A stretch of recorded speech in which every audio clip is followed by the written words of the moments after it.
Hi all. So இந்த வீடியோல நம்ம ரெசின் ஆர்டிஸ்டா as a beginner என்னென்ன ப்ராடக்ட்ஸ் அண்ட் டூல்ஸ் வச்சிருக்கணும்னு சொல்லிட்டு பார்க்கலாம் வாங்க. ஸோ ஃபர்ஸ்ட் வந்து ரெசின். ஸோ ரெசின் பார்த்தீங்கன்னா ரெசின் அண்ட் ஹார்டனர் சேர்த்து வரும். ஸோ இதுதான் வந்து first and foremost required for all the resin artist. Second வந்து பிக்மெண்ட்ஸ். பிக்மெண்ட்ஸ் பார்த்தீங்கன்னா மைக்கா பவுடர், ஆல்கஹால், இங்க், அதுக்கப்புறம் ஒப்பாக் பிக்மெண்ட்ஸ் இந்த மாதிரி நிறைய மார்க்கெட்டில் இருக்குது. ஸோ உங்கள் ப்ராஜெக்ட்க்கு என்ன யூஸ் ஆகுமோ அதை வந்து நீங்கள் சூஸ் பண்ணி வாங்கிக்கோங்க. ஸோ தேர்ட் ப்ராடக்ட் என்னன்னு பார்த்தீங்கன்னா UV resin and UV lamp. So இது எதுக்கு யூஸ் ஆகும்னு பார்த்தீங்கன்னா especially for jewellery making, resin jewellery making. So இது வந்து காஸ்ட் வைஸ் பார்க்கும்போது கொஞ்சம் ஹை, பட் வந்து க்யூரிங் டைம் வந்து ரொம்ப ரொம்ப லெஸ். ஸோ ஃபோர்த் ப்ராடக்ட் வந்து யூவி டேப்.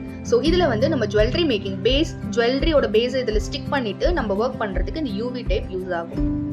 ஃபிஃப்த் வந்து இந்த bubble remover spray. So bubble remover spray வந்து உங்கள் ப்ராஜெக்ட்ஸில் நீங்கள் ரெசின் அண்ட் ஹார்டனர் மிக்ஸ் பண்ணும்போது கண்டிப்பாக பபுள்ஸ் வரும். ஸோ அதை வந்து அவாய்ட் பண்ணுறதுக்கு இந்த bubble remover spray is the must product that every resin artist should have. Sixth one வந்து இந்த ட்வீசர்ஸ். ட்வீசர்ஸ் வந்து நம்ம ப்ராஜெக்ட்ல ஏதாச்சும் வந்து திங்ஸை பிளேஸ் பண்ணுறதுக்கு இது ரொம்பவே ஹெல்ப்ஃபுல்லாக இருக்கும். டைரெக்டாக ஹேண்ட் யூஸ் பண்ணுறதுக்கு பதிலாக இந்த ட்வீசர்ஸ் வச்சு நம்ம பிளேஸ் பண்ணோம்னா ரெசின் ப்ராஜெக்ட்லேயும் எதுவும் டிஸ்டர்ப் ஆகாமல் பர்ஃபெக்டாக இருக்கும். செவன்த் ப்ராடக்ட் என்னன்னு பார்த்தோம்னா மோல்ஸ். ஸோ மோல்ஸ் வந்து ஆஸ் அ பிகினராக நீங்கள் இந்த மாதிரி ஆல்ஃபபெட் மோல்ஸு, அதுக்கப்புறம் வந்து கீ செயின் மோல்ஸு, அப்புறம் இந்த மாதிரி ஜுவல்லரி மேக்கிங் மோல்ஸு, இந்த மாதிரில நீங்கள் இன்வெஸ்ட் பண்ணுறதுல ரொம்பவே யூஸ்ஃபுல்லாக இருக்கும்.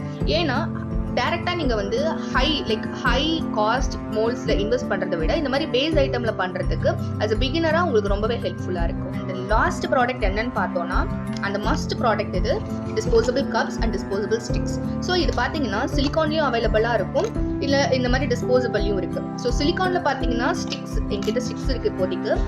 இதே சிலிகான் வந்து கப்ஸ்லையும் உங்களுக்கு அவைலபிளாக இருக்குது மார்க்கெட்ஸில். ஸோ உங்களுக்கு வந்து எது ஹெல்ப்ஃபுல்லாக இருக்கோ அது வந்து நீங்கள் வந்து சூஸ் பண்ணி வாங்கிக்கலாம். So I hope as a பிகினராக நீங்கள் இந்த மாதிரி ப்ராடக்ட்ஸில் இன்வெஸ்ட் பண்ணுறது ஒரு பெஸ்ட்டு டெசிஷனாக இருக்கும். ஸோ டேரெக்டாக நீங்கள் வந்து ஹை காஸ்ட்டில் இன்வெஸ்ட் பண்ணுறதை விட இந்த மாதிரி பேசிக் நீட்ஸில் வந்து இன்வெஸ்ட் பண்ணுறது ஒரு குட் ஆப்ஷன். ஸோ இந்த வீடியோ உங்களுக்கு ரொம்பவே ஹெல்ப்ஃபுல்லாக இருக்கும்னு நினைக்கிறேன். ஸோ தேங்க்ஸ் ஃபார் வாட்சிங் அண்ட் கீப் சப்போர்ட்டிங். தேங்க்யூ.